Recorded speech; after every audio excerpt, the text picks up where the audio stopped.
Alors bonjour et bienvenue à nouveau à Tendance. Aujourd'hui, Christelle, on a un sujet super intéressant et on parle d'étiquette. Alors à la maison, quelle étiquette vous colle à la peau?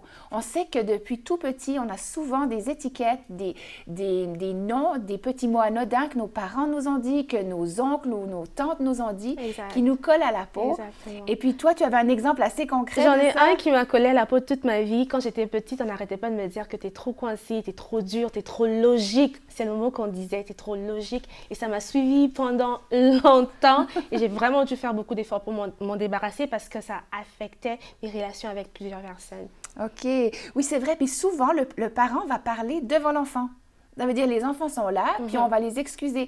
Ah ben lui, c'est mon enfant timide. Ah, il ne veut pas venir dire bonjour. Lui est timide. Et peut-être que l'enfant, il exprimait une certaine timidité petit, mais le fait qu'on le verbalise, c'est comme si on scelle ça chez l'enfant. Exact. Et il devient timide. C'est ça, l'action devient l'identité de la personne. Absolument. Alors que c'est pas ça. Et puis, ça fige le comportement de l'enfant dans le temps. Il s'approprie ça, puis après, il s'excuse en disant ben, « Moi, je n'ai pas besoin d'être en société, d'être si... parler à tout le monde, je n'ai pas besoin de sortir de ma coquille parce que de toute façon, je suis timide. » Maman me l'a dit, maman me l'a confirmé. Exact. C'est ça, justement, ce que j'allais dire. Ce qui est un peu plus compliqué, c'est que les enfants, ils ont une confiance, ils ont vraiment confiance en nous. Et si quelque chose sort de notre bouche, ils ont tendance à l'accepter. Oui. Ils vont l'accepter, ils vont le porter avec eux toute leur vie. Comme ça va devenir leur identité. Et puis c'est ça. Puis à l'âge adulte, on l'accepte ou on ne l'accepte pas.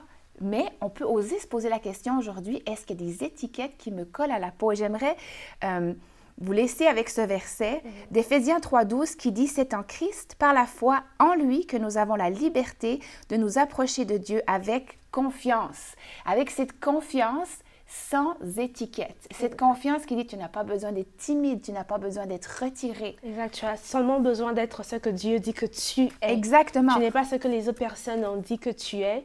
Depuis que tout ce que tu as entendu depuis que tu étais enfant, depuis que tu étais tout petit, c'est pas ça ce que tu es. Ce que tu es, c'est que Dieu dit que tu es. C'est ça. Donc, oser remettre en question ce que les autres ont dit de nous pendant toutes ces années, puis laisser Dieu travailler là-dessus. Alors, la solution pour nos enfants, on va donner des petits trucs. Pour nos enfants, peut-être, ça pourrait être de développer l'agilité. Si on voit qu'il y a un enfant qui a tendance à être un petit peu plus maladroit que les autres, au lieu de dire « tu es maladroit », non, regarde, je te donne une technique, peut-être la prochaine fois, utilise tes deux mains ou la prochaine fois, accroche-toi, leur enseigner. Encourager l'enfant à ne pas à ne pas garder son focus sur les erreurs que la personne a commises. Absolument. Et puis pour les adultes, ce qu'on peut faire, c'est qu'on reconnaît ces étiquettes. 1, on les reconnaît. 2, on les refuse. Et 3, on peut aussi se repentir. Parce qu'on peut se repentir d'une timidité qu'on a acceptée. On peut se repentir de certaines étiquettes qui nous ont suivis afin qu'on puisse changer. J'aime ce verset qui dit qu'on n'a pas reçu un esprit de timidité.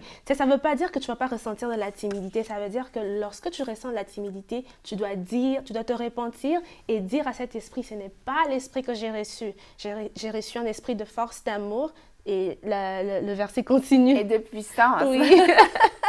Et puis comme Dieu dit, il t'aime comme tu es, Exact. Pourquoi est-ce que j'essayerais de me prouver, de me garder avec ces étiquettes?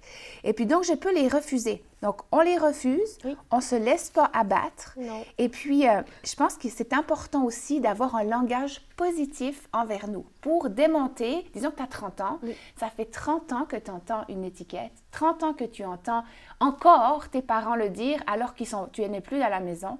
Je pense qu'il est important de changer ton langage. Et puis, ça va prendre du temps. Ce n'est pas du jour au lendemain. Non, c'est vraiment un exercice qu'il faut faire chaque jour. Il faut se le répéter. Je sais qui je suis. Je sais ce que Dieu dit que je suis. Alors, je ne suis pas ce que les autres ont déclaré, qu'ils ont confessé sur moi. C'est ça. Et je pense que ce travail se fait en premier en dedans. En deuxième, Dieu vient nous aider. Et en troisième, ça commence à paraître. Exact. Alors, on vous encourage...